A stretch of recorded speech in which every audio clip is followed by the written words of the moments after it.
है। एक वृद्ध व्यक्ति अपने बेटे के यहाँ शहर रहने गया। उम्र के इस पड़ाव पर वह अत्यंत कमजोर हो चुका था। उसके हाथ कांपते थे और दिखाई भी कम देता था। वो एक छोटे से घर में रहते थे। पूरा परिवार और उसका 4 वर्षीय पोता एक साथ डिनर टेबल पर बैठकर खाना खाते थे। लेकिन बुढ़ापे के कारण उस व्यक्ति को खाने में बड़ी दिक्कत होती थी। कभी मरदानी की चम्मच से निकलकर फर्श पर बिखर जाते, तो कभी हाथ से दूध छलककर फर्श पर गिर जाता। बहू बेटे 1-2 दिन ये सब सहन करते रहे, पर अब उन्हें अपने पिता की इस काम से चिढ़ होने लगी। हाँ, अब हमें इनका कुछ ना कुछ करना ही पड़ेगा।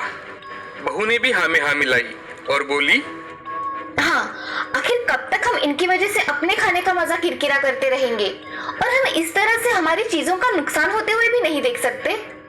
अगले दिन जब खाने का वक्त हुआ तो बेटे ने एक पुरानी मेज को कमरे के कोने में लगा दिया। अब बूढ़े पिता को वही अकेले बैठकर अपना भोजन करना था। यहाँ तक कि उन्हें खाने के बर्तनों की जगह एक लकड़ी का कटोरा दे दिया गया, ताकि और बर्तन टूट फूट ना सके।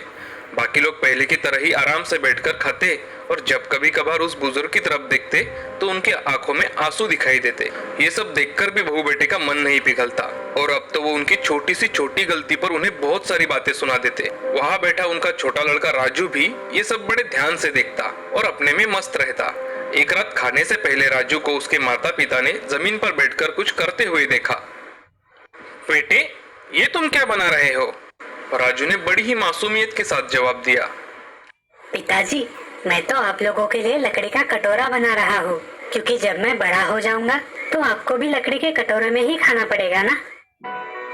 और वो पुनः अपने काम में लग गया। इस बात का उनके माता पिता पर बहुत गहरा असर हुआ। उनके मुंह से एक शब्द भी नहीं निकला और आंखों से आंसू बहने लगे। वो दोनों बिना बोले ही समझ चुके थे कि अब उन्हें क्या करना चाहिए। उन्होंने अपने बूढ़े पिता को वापस डिनर टेबल पर लेकर आए और फिर कभी भी उनके साथ गलत व्यवहार नहीं किया। देखा दोस्तों, हम अक्सर अपने बच्चों को नैतिक शिक्षा या मोरल वैल्यूज देने की बात करते हैं, पर हम ये भूल जाते हैं कि असल शिक्षा शब्दों में नहीं, हमारे कर्म में छुपी होती है। अगर हम अपने बच्चों को बस ये उपदेश देते रहे कि बड़ों का आदर करो, सबका सम्मान करो और खुद इसके